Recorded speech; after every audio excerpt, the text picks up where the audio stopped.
And we're live. Hello, everybody. Welcome to Music Club. Um, this week we listened to, let's see if I pronounce it. It's not that hard. Un Canto por México, Volume 1 by Natalia Lafourcade. Or Lafourcade, I don't know. But um,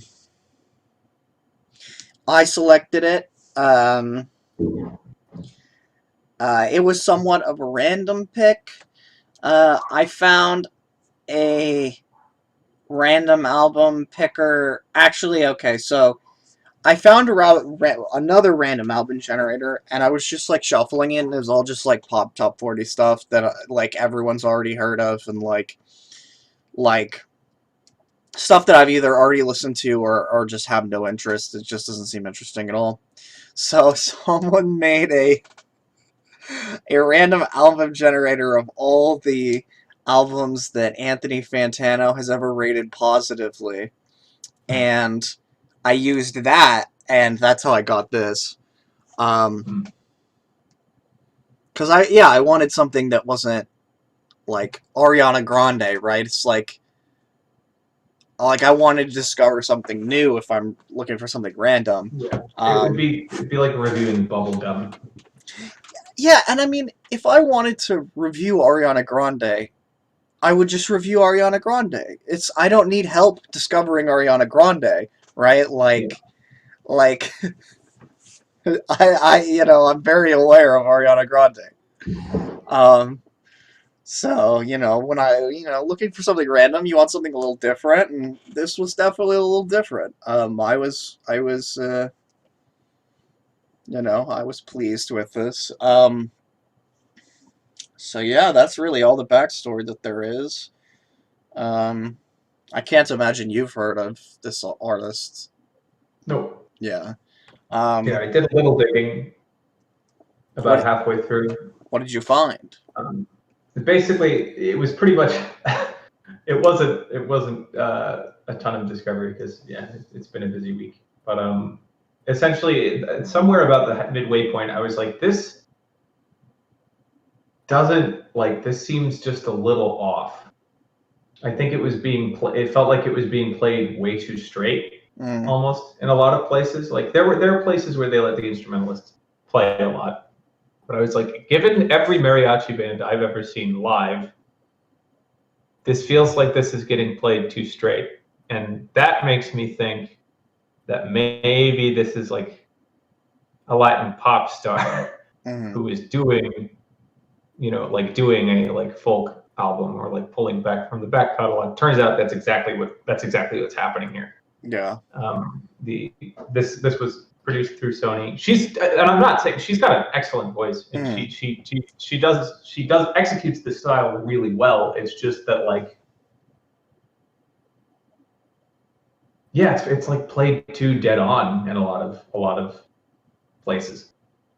Like Right. It loses a lot of the like kind of infectious like groove that is to me one of the defining characteristics of Latin music.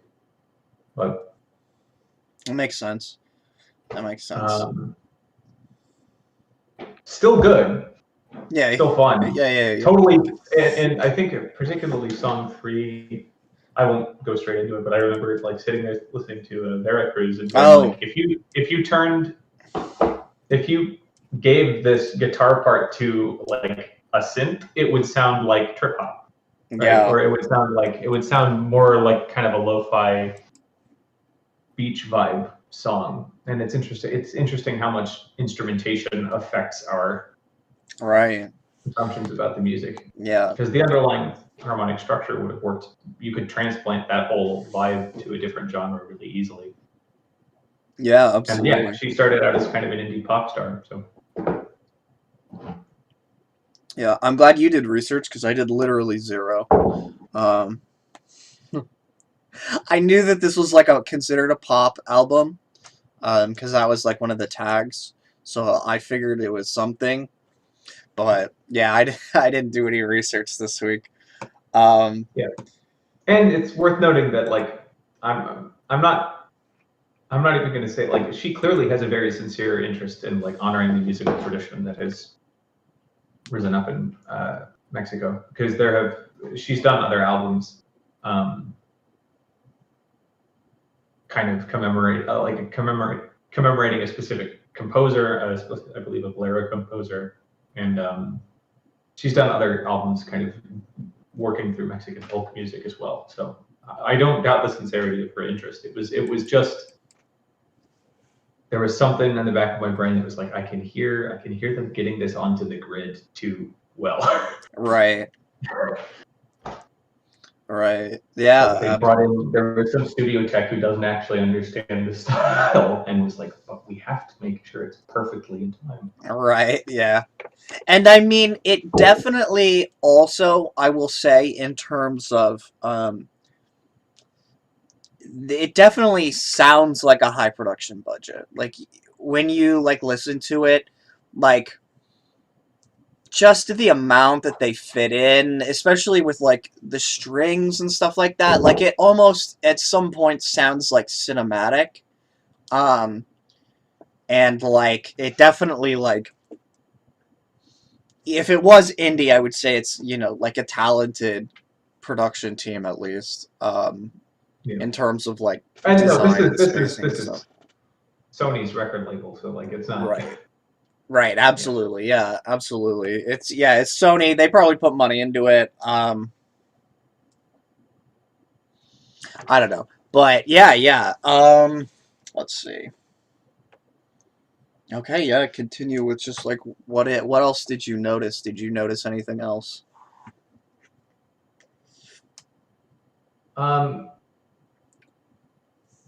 I definitely had like I mean her voice is fantastic. Mm-hmm. She's an incredibly talented singer, and I listened to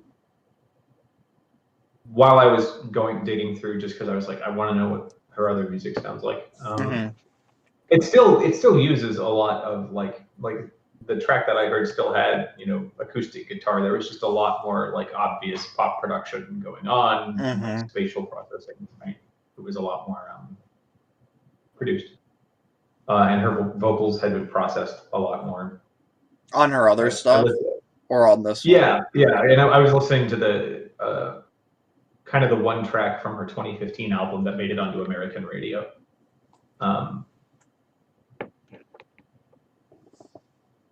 But sorry, U.S. radio. Yeah. Would be the correct thing to specify. Yeah. I mean, people know what you mean when you say American radio, right? Like. Yeah. We are deservedly losing our status as global hegemon. I will. Yeah. Amend I mean, to be fair, this is tangential, but if I would say that the U.S. is retaining any one thing as their major export, it is still entertainment. It's still music in Hollywood and stuff like that. It's still like there's not like a ton of high level competition coming from other countries. Well, I mean, stuff will come out, but that's coming out as regularly, I should say. And I mean, this year, obviously, that's not true. There's been tons of albums and movies, but I mean, especially music that's just not come out this year, that would have just because of COVID and stuff, because people want to release something and then immediately tour, and that's not possible. Unless you're, unless you're very, very specific. Some people have been playing, fucking, what's it called? Drive-in theaters. Yeah. Some comedians have been doing that. Some musicians have been doing that. Yeah, I mean, I would love to play a drive-in theater. I wouldn't love everyone honking. They need to get at the drive-in. They need to do it at the drive-in. Oh my god, at the drive-in. At the drive-in. That would be amazing. I mean, that's a weird music to just sit in your car and listen to, because it's so like aggressive, but That I almost makes guess it better though. yeah. Um, Give everyone suspension a workout while everyone's headbanging. right. Um, yeah. So, let's see. What else did I notice? I took all my notes. I listened to this in bed today. So Same. I took a lot of notes. Just on my phone. Um, but this is honestly great music to chill and listen to. I thought that listening to it in bed was um, pleasant. It was very pleasant. Um, uh Joyous. That's the word that I wrote. A lot of the music sounded, especially the opening, sounded joyous. Um, Captured a very like vibrant spirit. Um, and I really, really liked the use of string instruments, not only as like just filling in sort of everything. And I mean, I know that um, it is more standard to the genre than it would be to like rock music or whatever here, right? Um, Yeah. but just using the strings as ways to transition or using it as like interesting like fills and stuff like that or like it's something that I think was really fundamental to a certain era of all music writing is like using the strings like this, and it's something that's been lost in a lot of contemporary music, but it's good to hear it alive and well in some other contemporary music.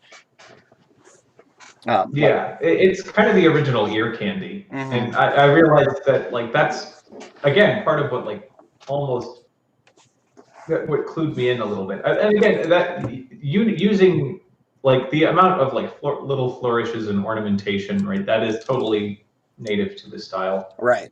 Um, Again, being like it felt controlled in places in a way that I was that again just kept giving me this kind of like feeling of it, this feeling of offness a little bit. Not it's not bad, and it was nice and pleasant. It was just again, I was just like, this doesn't feel like spontaneous, right? Right. It felt orchestrated in a lot of places. It felt like there was somebody who was like, all right, we're using these the way a producer uses ear candy, but without all of the like weird sound design stuff that satisfies the attention deficit brain. Right. And No, but it's a different sound source every time. yeah, no, but calling it orchestrated as opposed to like improvised, I totally agree. It definitely sounds like there was a composer, like they sat down and like it wasn't just play, just go have fun, go play. Yeah, and I Uh, think that was kind of. I did find myself kind of yearning for that more improvisational mm, uh, facet because again, seeing we live in Arizona, right, and we hear bands playing at least within something. Cause I don't know if I'm. This is where I confess to like having no robust understanding of kind of the taxonomy of Mexican music, but right. like to me, those opening tracks sound like mariachi music, right?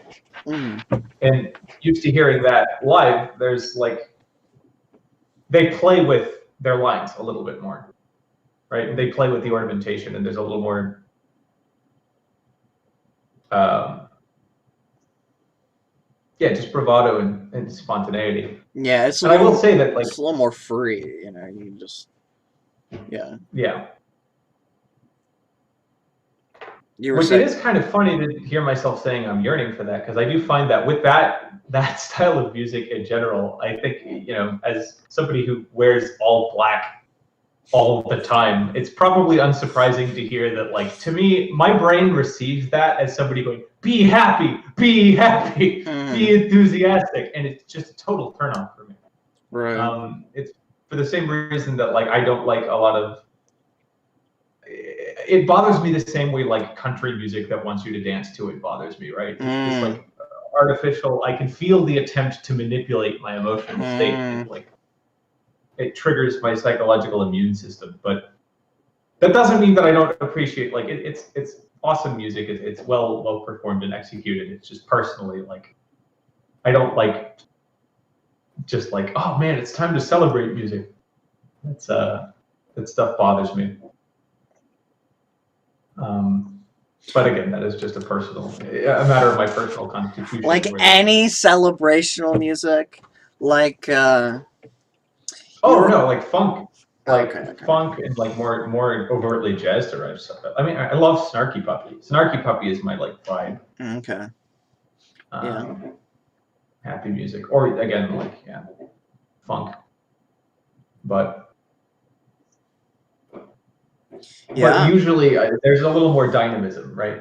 And it was interesting. Kayla wasn't able to join us today because, again, we're in the process of moving. Right. We're sort of each having different tasks. But she was listening to some of it with me, and we were I kind of had to joke with her, saying, like, I don't know that we can necessarily say that the lack of subtlety is what's annoying because we both like metal. Yeah. Which is, I would not say subtle, but there is. Good metal acts have mastered this kind of soft, loud dynamic, right? And give you the ability to inhabit these different spaces. Whereas these opening tracks, right? And again, mariachi music in general is like, here is the vibe we're setting and we're staying here for the whole song. Right. The album itself works really well in navigating, through a couple of different places, but like within each specific song, the vibe remains pretty much the same. Right. Which I think is part of what makes it harder for my pretentious all black wearing self to digest. Yeah, I mean, I personally, I can say that I never had a problem with that. Like my ears, so that is just a taste thing, I think. Which is that's totally legitimate. If the songs were longer, I probably would have been annoyed by that, because each song is only like 4 minutes, which is longer than a lot of pop music, but it's not like long. These aren't like fucking 4 to 5. Yeah. There's like one that's 6. There's like a couple that are shorter than 4, but yeah.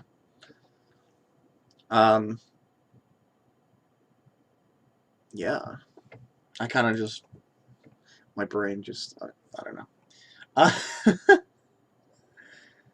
Let's see.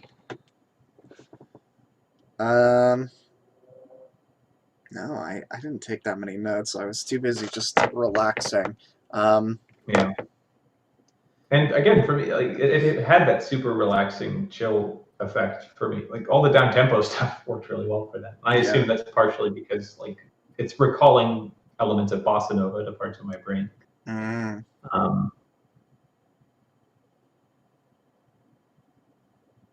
I definitely and on the down tempo stuff, they let the chords come out a little more, and you can hear like when they're using these really tasty little chords.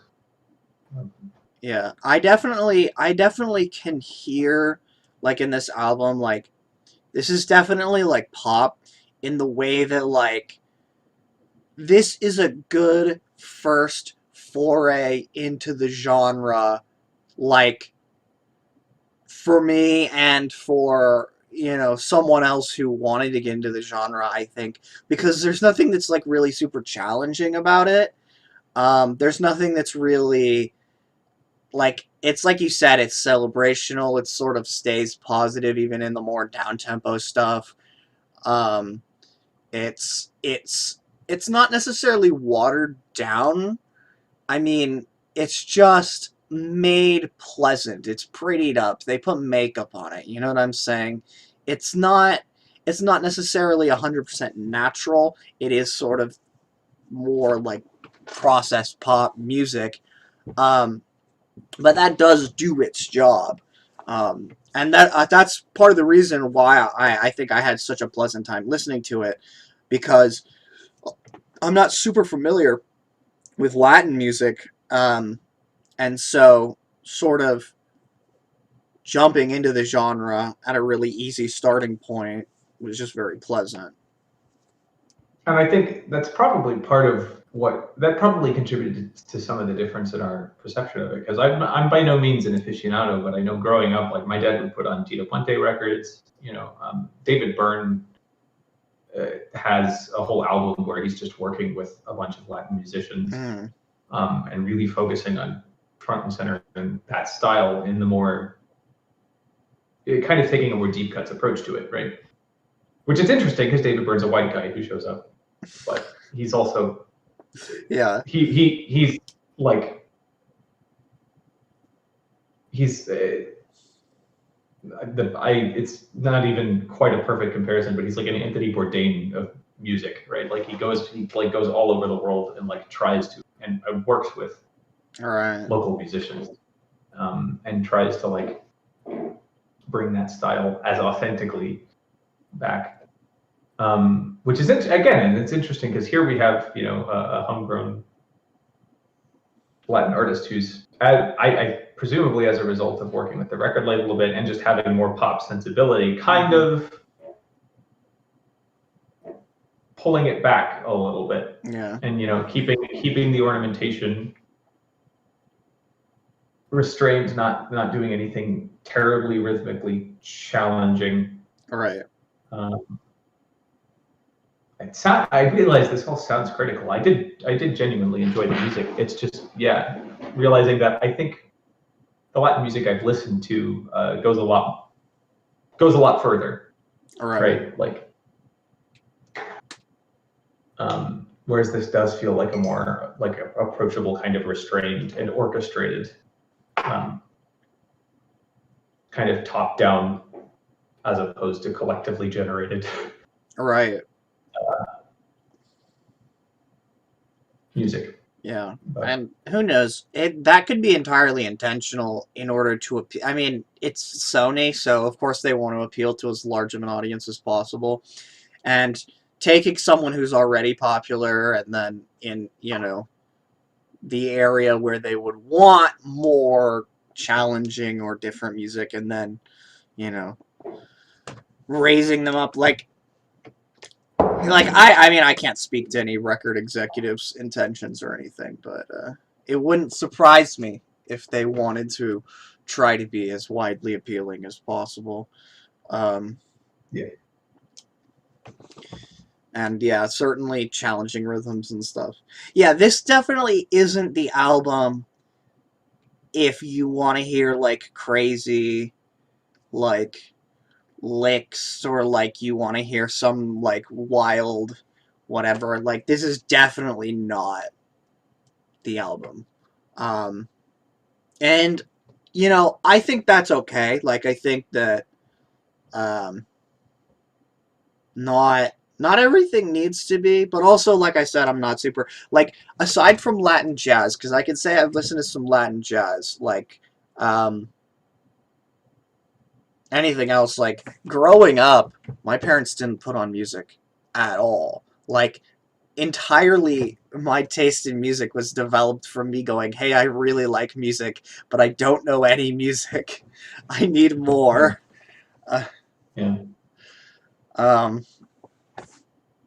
So yeah, I definitely don't have that. Let's see. Lyrics. I don't speak Spanish very well, so I couldn't tell you.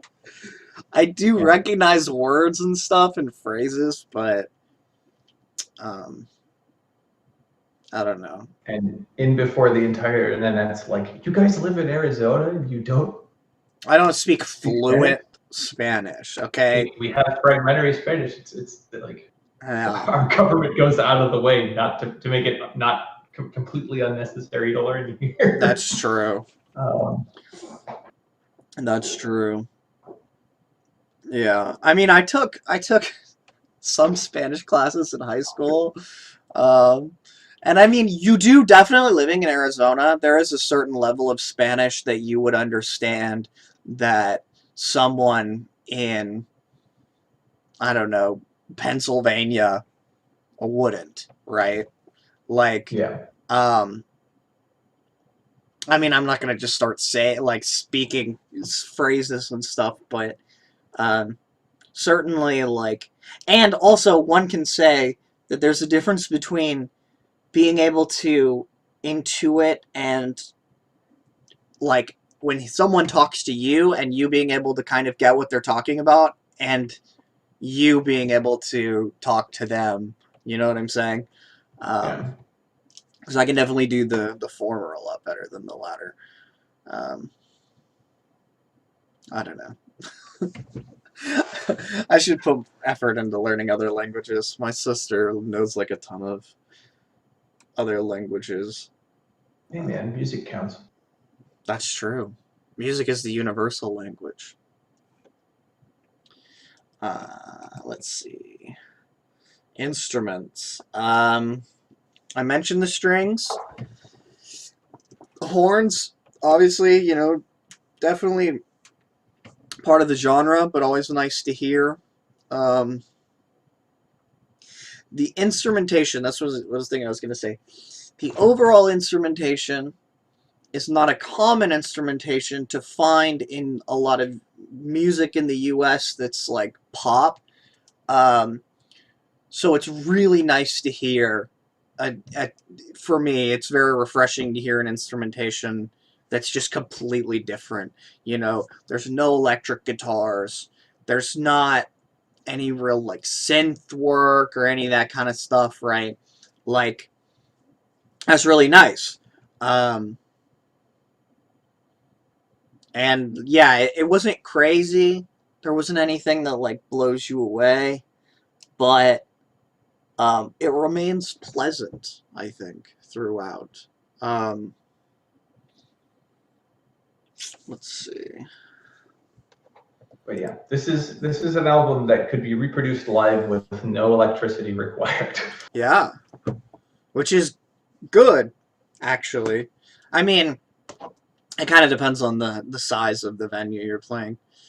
Um, Yeah, but yeah, but yeah, for the most part, that's very good. Yeah. No, actually, that's not true, Sam. That's not true. There's no way you'd be able to get those vocals on top of all those instruments she's without got she, a she's microphone. got some wicked pipes. She does. She's a fantastic singer. And I think, as far as I'm aware, some of this music had, I mean, some of this music was written before vocal amplification. I don't know. I could totally be corrected on this, but I would assume this is the sort of thing that, with enough vocal power and enough restraint from the brass section, you could cut through. Because I mean, fuck's sake, we know like opera is a thing, Mm-hmm. and that has singers. That has full orchestration with an unamplified singer in many cases. Yeah. I So mean, it's possible. It requires a lot of training, but right. Yeah, I suppose so. I suppose that is true. Um, though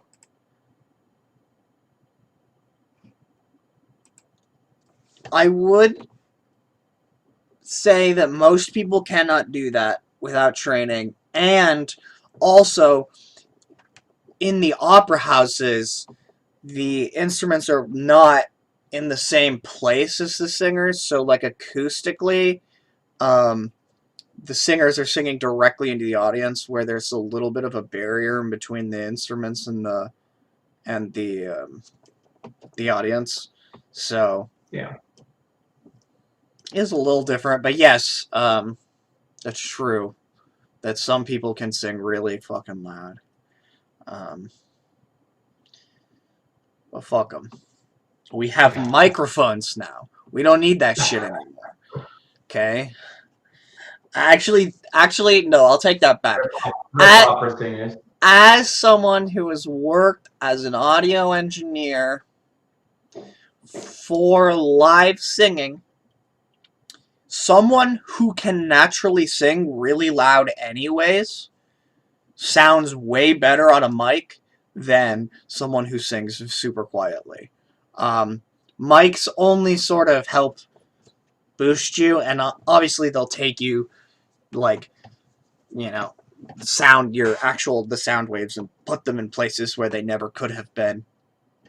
But yeah, like someone who sings super quiet sounds like shit on a microphone, and normally they just feed back and, like, so we love loud singers. We love people who project. Yeah.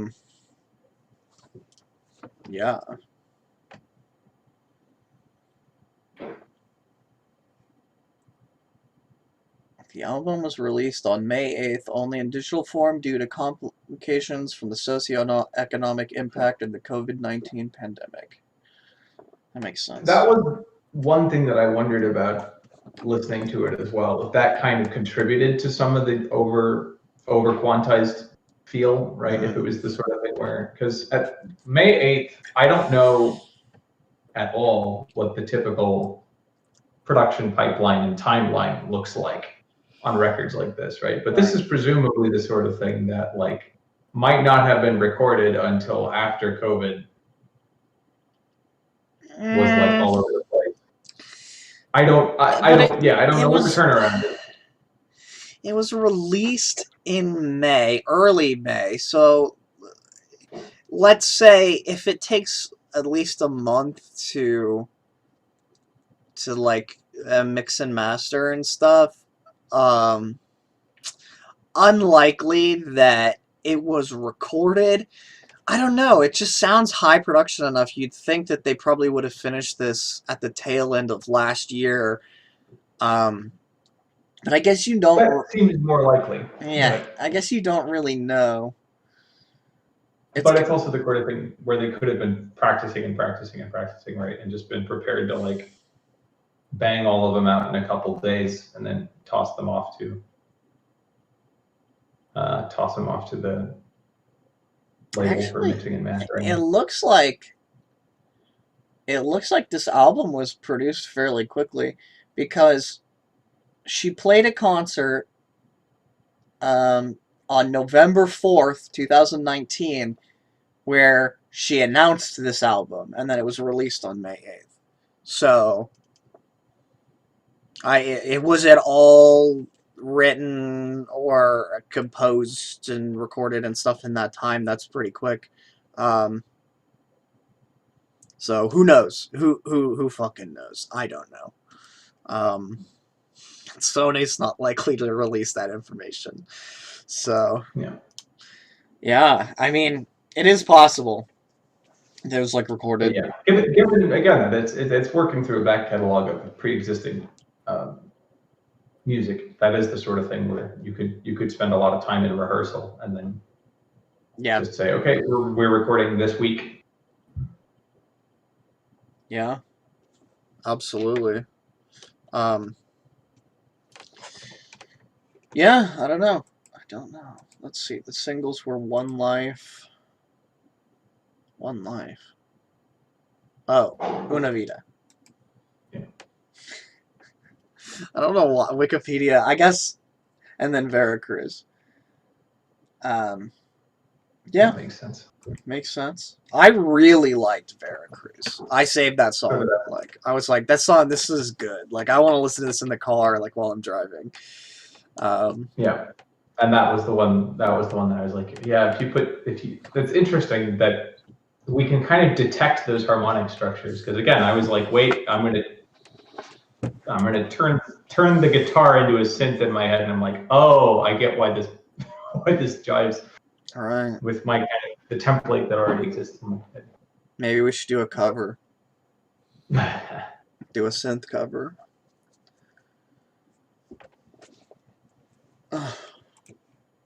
The album won 3 Latin Grammys. Cool. Or in 2020, she won 3 Latin Grammys. Yeah. For Encantos, Mi Religión, as well as Album of the Year. So this is the Latin Album of the Year. Um, so definitely a good pick for music club. Um, Thank you, random album generator. yeah, absolutely. And also thank you. Well, thank you, generator. Thank you, guy who put all the music in there, and also thank you, Anthony Fantano, for reviewing it highly. For to inspire that guy to put it in there.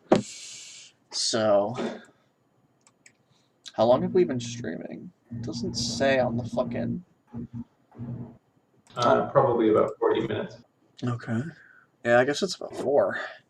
Um, okay. Because I always feel, uh, I'm like, I don't want to jump into like ratings or anything in the first like 45 minutes, basically, because Yeah. it just feels too early and then we'll just end. Especially with 2 of us, you know what I mean? Like, when there's 5 people, it's so easy to go for 2 hours. But Yeah. when there's 2 people, it's like, yeah. But I think we could do some ratings, and I think, that'll generate conversation as well. Um, I can say that I personally really liked this album. Um, and this is one of the few albums that when I was listening to it, I already had an overall rating in my head. Um, like, I was like, I already know what it's going to be. But I'll say listenability, super high. Um, like, on par with some other like pop stuff that we've listened to. Like Gorillaz, I think was the first thing that we listened to, and I rated that listenability super high. I'm gonna give listenability on this a 9, because this shit was just super listenable to me. Um, and as background music or something, um, I think it'd be great as well. Like if you were, you know, you have a party or you have some people over. This is in the background. Um, I think this would be great music for that. Um, musicianship, I think it's pretty high. I'm gonna give it 7.5. There wasn't anything crazy. Natalia is obviously very talented. She's a very nice voice. Um, and there's a lot of like good musicianship clearly going on with like the background instrumentals and stuff. I mean, they weren't really given the chance to like show off, but they did the job was done very well. Weird factor, low, 4, the 3 even maybe. Like I'm not gonna give it weird points for being in Spanish, because I think that's dumb. Yeah. Just because I don't speak Spanish doesn't make that weird. Um, and I think it, very pop. And the parts of it that aren't just pop music are just genre conventions from, a genre. Um, and like someone who's a huge music buff could go, oh, no way, that was some mix of this and this and this and this that we've never seen before. If I'm wrong about this, let me know. And I will gladly eat those words. But to me, it wasn't weird. Um, cohesion,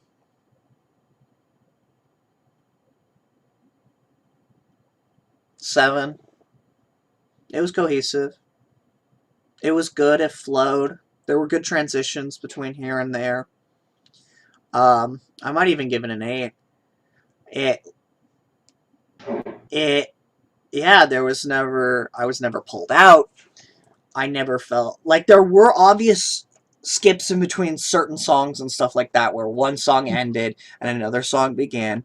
But a lot of times, it's like one song winds down, the next song winds up. It wasn't just like, oh, now we're here. Um, and if you even cut out some songs and you played one song from the beginning and then one song from the middle and one song from the end, you'd still be able to hear, oh, this is still the same album. This is still the same work. This is still the same people. You know what I'm saying? even if the vibes and the moods of the different songs are different. So yeah, that's what I have to say about that.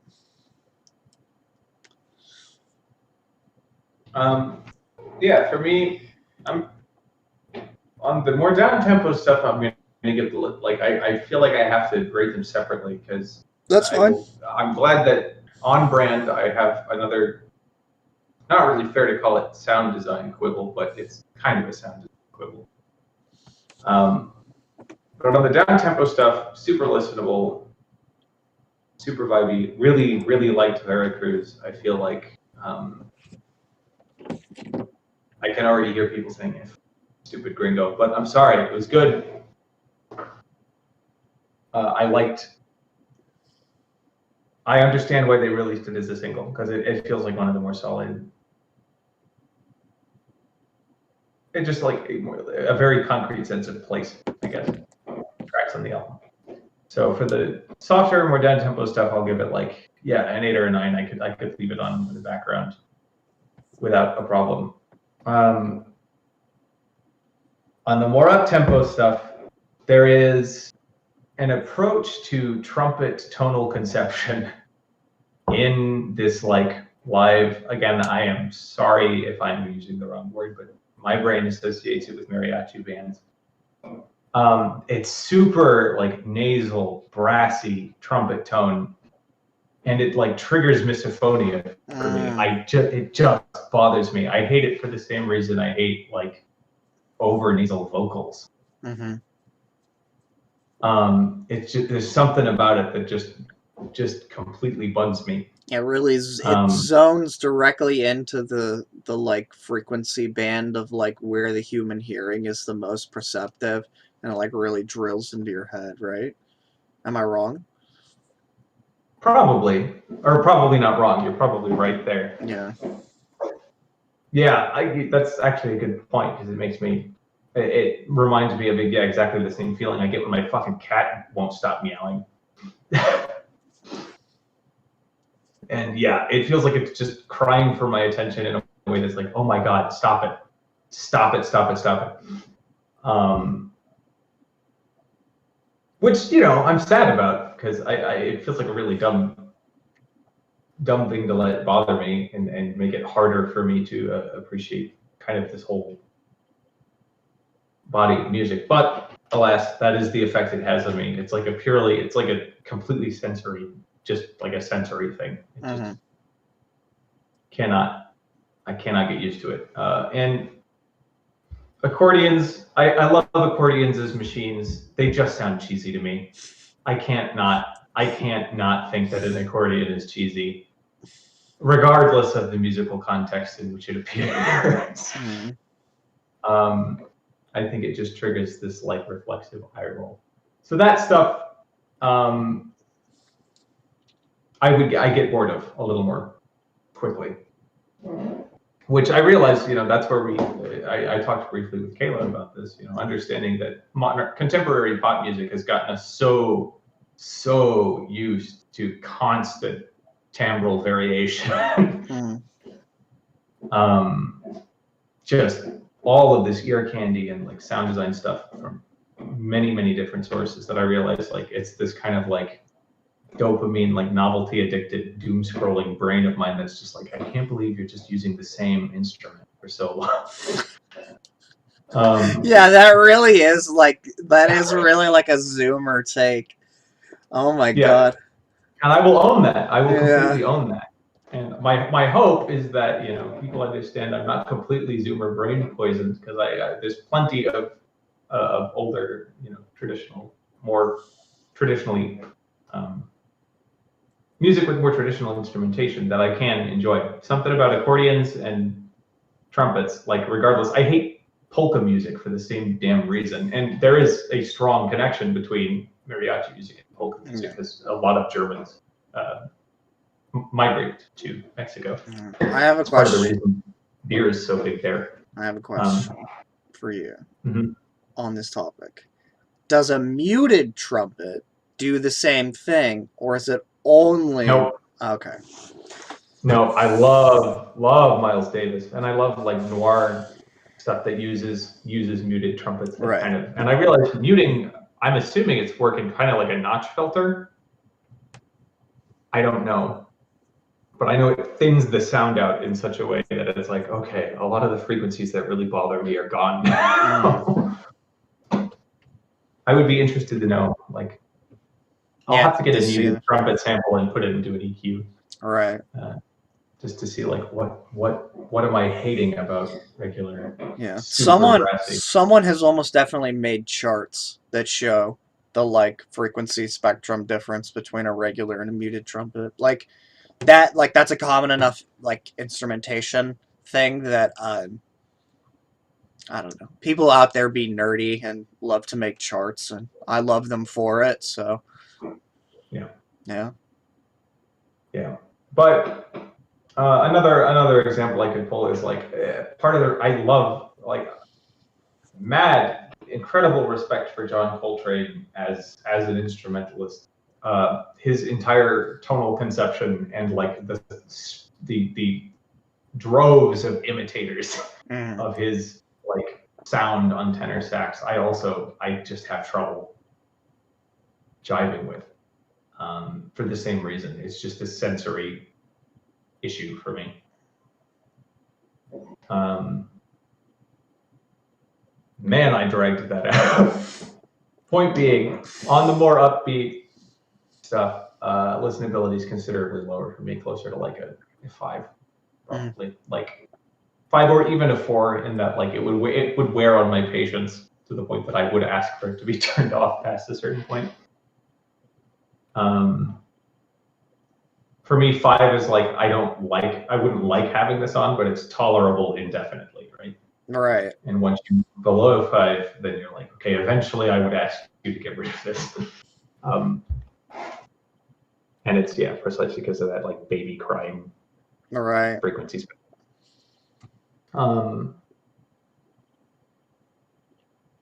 Weird factor, I think it's pretty intentionally not weird. It's only weird insofar as it is superficially weird for a pop star to go like, I'm gonna really dig into the like background, like the cultural history of and the musical traditions of the place I'm from, right? But like, it's like almost kind of a faux weird, because that's something a lot of artists have done. Again, what is different is that I actually trust the sincerity of her desire to honor this, the rich musical tradition that exists there. Because again, she's done multiple albums exploring this kind of terrain. Right, and this is volume 1, so one assumes that there will be more in the future. You know what I mean? Yeah. So I do, unlike in many cases, feel like her desire to bring this music back to people's attention and really honor it is quite sincere. So I'm not docking any points for that, but I also it's an old trick.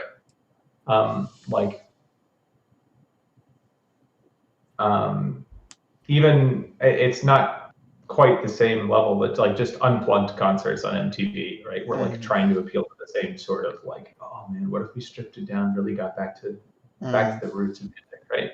So it's can be used as a marketing play. I don't think it was intended that way by the artist, but it's a familiar move. Yeah, but Sony may, that Sony signing off on it was probably motivated by that logic. Right.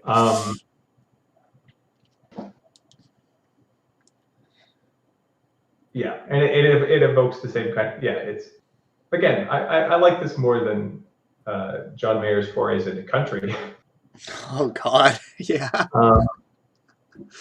But did you hear wasn't it Justin Timberlake who came out with like a country album that was just fucking garbage? It was something like that. Yeah, something like that. But if anything, that should indicate that like it's a well-worn path. All right.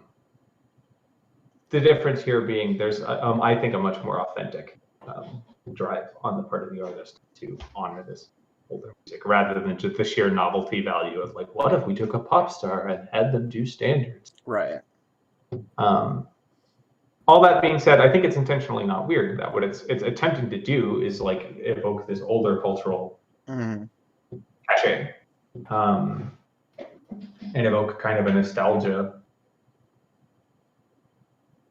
So yeah, low weird factor, I would agree, 3 or 4. And again, as Ethan was saying, like it's wholly possible that there's some combination, some fusion of styles that we are just not picking up on.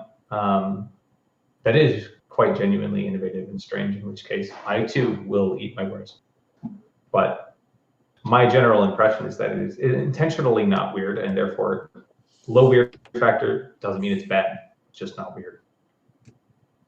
So yeah, 3 or 4. Musicianship, her singing is exceptional. Her singing gets like an 8 or a 9. That is one nice thing about pop stars from basically any country but here is that most pop stars from other countries seem to have genuine outside of the studio vocal talent, whereas we're much more comfortable completely fabricating them here. It's not necessarily fabricated, it's just environmental. Yeah. Like, I mean, there are people whose entire vocal stylings are all fabricated. But I think most people just perform well in an ISO booth and then nowhere else, you know what I mean? Yeah. But whereas I can tell listening to this that yeah, she's gonna be equally good live. Yeah. And yeah, just gorgeous, timbre to her voice, her vibrato and general vocal control, absolutely lovely. So 8 or 9 there. Down to like a 6 for the guitarist specifically, because I feel like it's played so straight, and I don't know if it's supposed to be that way, but something tells me that it's wrong, and I can't square that, right? It's just based on my experience with Latin music live, and again, experience with it on records from other places. I'm like, it's like sterile almost. But otherwise, it's solid performances. Nothing that's meant to be super attention getting. It's working as solid ornamentation. I will say, as much as accordions kind of bother me acoustically, their accordionist was quite good. I did enjoy some of the little flourishes from them. So yeah, 7 or 8 in general for like everyone but the guitarist. I don't know why. Sorry, guitarist. You put in some song. Oh, that's okay.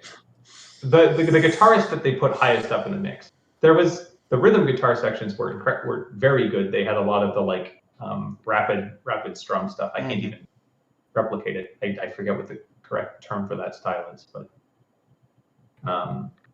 there were some like quite technically difficult and pretty effortless sounding takes in like rhythm guitar sections. So like when it was like lead hybrid rhythm guitar, it was just kind of like, come on, let's get something a little more spontaneous and inspired, please. Although again, I guess if you're going back through like folk songs, maybe that would be kind of detract from the purpose. I'm going to stop equivocating here. I'm just going to let myself have my bad take. Yeah.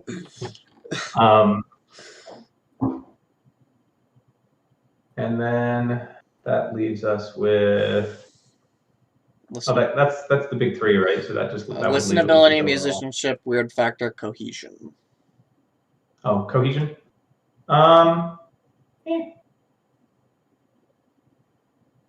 7. Yeah, I'll agree with you there. I think it's a sample platter. Mm-hmm. It's a well executed sample platter, but it's not like, again, this is a collection of songs from disparate sources, as far as I'm aware. Yeah. So they all sit nicely together, but it's clearly not constructed with like some. It's not a concept album, which you don't have to be a concept album to be cohesive, but yeah, it's just like, it's not really the point. Right. This is a good a good introduction to and showcase of some of the highlights from that musical tradition. As far as I'm aware, not being an aficionado at all. Yeah. I'd be curious to see what people who do study this music have to think about the selection of songs. Yeah, true. If you study this music or know anything, let me know. Seriously. I can't know unless someone tells me. All right. So that was all of them. So I have my overall in my head. For me, it's an 8.7, which is a really high score. I thought this album was fantastic. I think that it was a really nice way to start the day for me.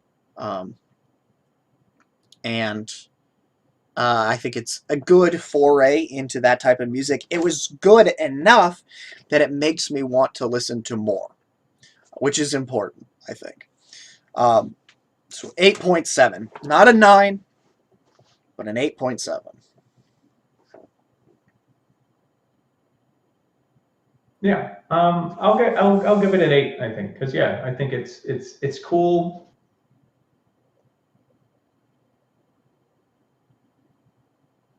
I similarly felt like it was a good way to start the day. It did put me in a good mood. Mm-hmm.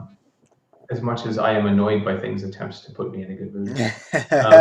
See, the fact that it did that despite it, that says something. Yeah. So, and I'm definitely interested in working through more of her back catalog because she is quite talented, and I know that there's a lot that I love about Latin music, in spite of my general aversion to like the nasal, that like specific timbral, like just misophonia thing. Mm-hmm.